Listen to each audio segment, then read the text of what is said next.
I don't hate my mom, but I don't exactly love her either. It's complicated. I promise this isn't as bad as the title makes it sound. My relationship with my mother is complicated.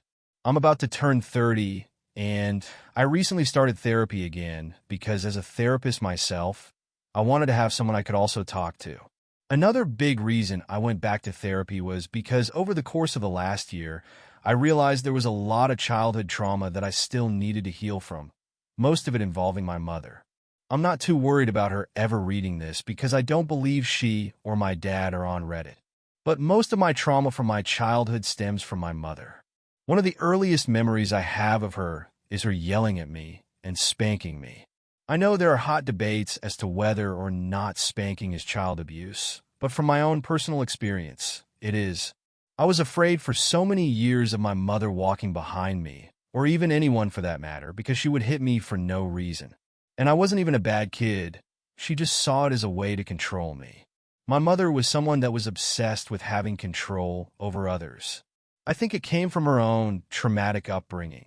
Her father was an alcoholic World War II veteran with PTSD who took his anger out on the family, and her mother was a World War II Radium Girl survivor with narcissistic personality disorder and bipolar schizophrenia. Her entire childhood was trauma, and it took me so long to understand that, but it didn't mean that her perpetuating the cycle of abuse was right. It just means I understand it more now. I always felt like my mother was jealous of me. She used to tell me how much she envied my long, straight golden blonde hair when I was a kid. She had auburn red, curly, and unmanageable hair that she tried desperately to straighten or just kept in a braid or bun. She refused to let me cut my hair, and if I ever brought it up, she would start having a panic attack and gaslight me, who was just a little kid, that I was going to make her throw up, and that I would look just like everyone else. She was so possessive of my hair that when I finally got old enough to have control, I cut it short. I haven't had hair longer than my shoulder blades in over 10 years because it reminds me of that control. I found out later it was because her father used to force her and her sisters to keep their hair extremely short. Once again, an explanation, not an excuse. My mother was the source of my body dysmorphia. She was so insecure with herself and her own appearance, she would spend hours in the bathroom to make herself presentable, and she took that out on me. If I ever had acne, she would tell me I looked like I was in a car accident. She would constantly tell me to suck in my gut, and tell me I looked like a slob if I slouched even a little bit. I wasn't even fat. I never could bring myself to turn it back on her, because I knew she was insecure with her own looks, and I didn't want to make her feel bad. I developed an eating disorder when I was a teenager. When I later asked her if she knew about it, she said yes. I asked her why she didn't say anything or get me help, and she told me, I didn't want to make you feel bad. The audacity of it all, honestly. My father became complacent with her abuse towards him as well. They often fought and yelled, but he just kind of took it. He tried to defend me at times, but he later learned it was better to be there for me afterwards and pick up the pieces rather than fan the flames. My father was my safe person.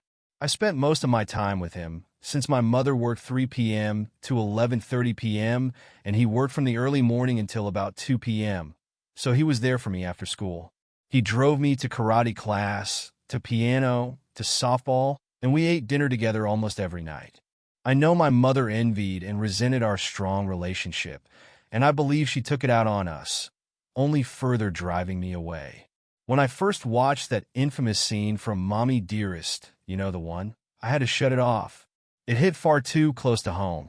If I didn't put something away correctly or forgot to clean up a minute thing, my mother would pull me out of bed at midnight, after she got home from work and on a school night, to scream at me and make me put it away. I remember one particular time that became a core memory where I forgot to put a webcam away back when they were separate attachments from computers, and she threw it across the room at me. I saw comments on that Mommy Dearest scene, with people laughing at how outrageous and unrealistic it was. But if you ever lived it, you knew it wasn't. Even as an adult, sleep is something that is anxiety-inducing. For so long, I was afraid someone was going to burst into my room and frighten me out of sleep. I have to take heavy medication and the TV on low if I have even a chance at sleep. I still fear silence. I think the thing that really made me hate my mother the most happened when I was 7 years old. It was the year 2002. In the late winter of that year, my mother became very sick. We thought it was a stomach flu, but after a week of her being bedridden with no end in sight, we brought her to the hospital. As it turns out, she had gallstones so bad that her gallbladder ruptured and she was becoming septic. So my mother needed life-saving surgery. I spent a week with my grandparents while she recovered. I think something in my mother changed after that. It was like she got a new lease on life. She started talking to people online, I think in some kind of online message board or chat room. She met a guy on there that she started to talk to on the phone. She said he was a friend. I don't know if my dad knew about him, but I think if he did, she told him that he was a friend. She sometimes would have me talk on the phone to him. I was never comfortable with that. One day, my mom told me I was going to go stay at her cousin's house for a few days. I think it was the summer, so school wasn't an issue then. I got dropped off with them, and things were fine. I played with my older cousins, who were teenagers but really fun still. It seemed fine. Then later on, my dad called my mother's cousin and asked if I was there.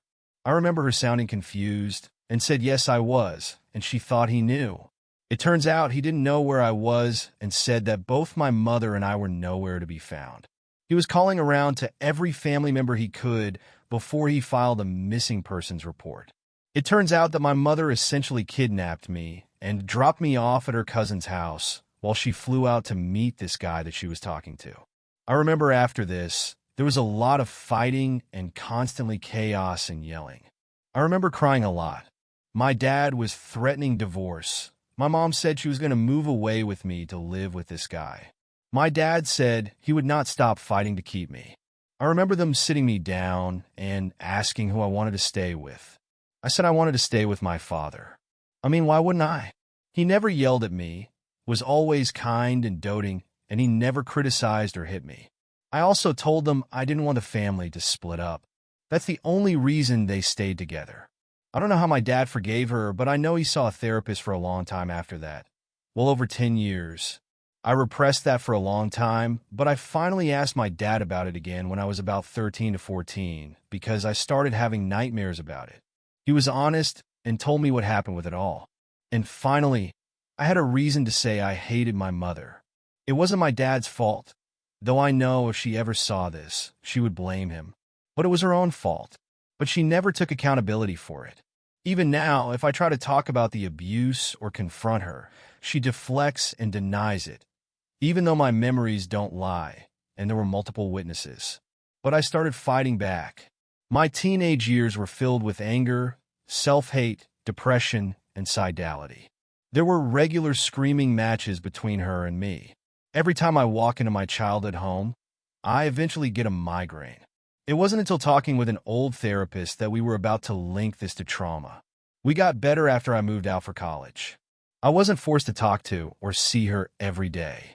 A couple of years ago, I finally asked my mom if we could talk about the trauma. I poured my heart out to her, and her response was, and I quote, "I could apologize 1,000 times for the things that I did, but can I wrap it up in a big one instead?" I acknowledged the apology because I realized that was probably the best I was going to get. I still haven't accepted her apology yet because I'm still waiting to see that she actually shows remorse and is committed to change. In the summer of 2022, she was diagnosed with stage 2 breast cancer. And when I found out, I didn't cry. In fact, I expected it at some point because her mother was a 4X survivor. Remember the Radium Girl survivor thing?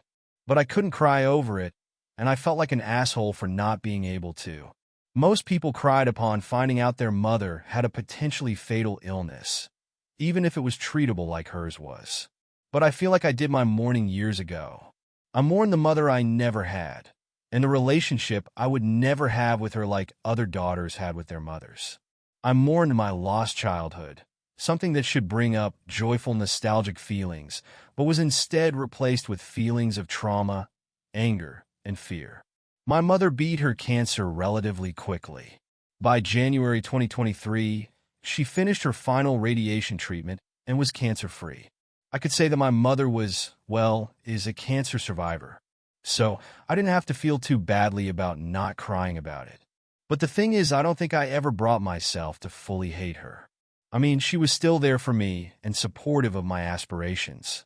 In some ways, she was my biggest fan, but more like a stan, so it was still uncomfortable.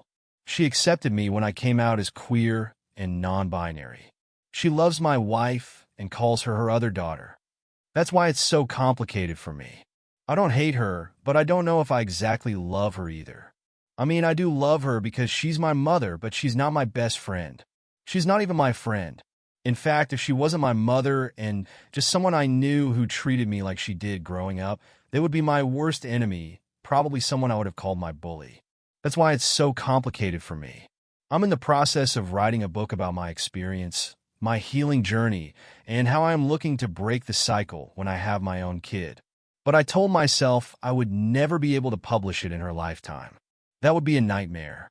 I just have to write it and wait.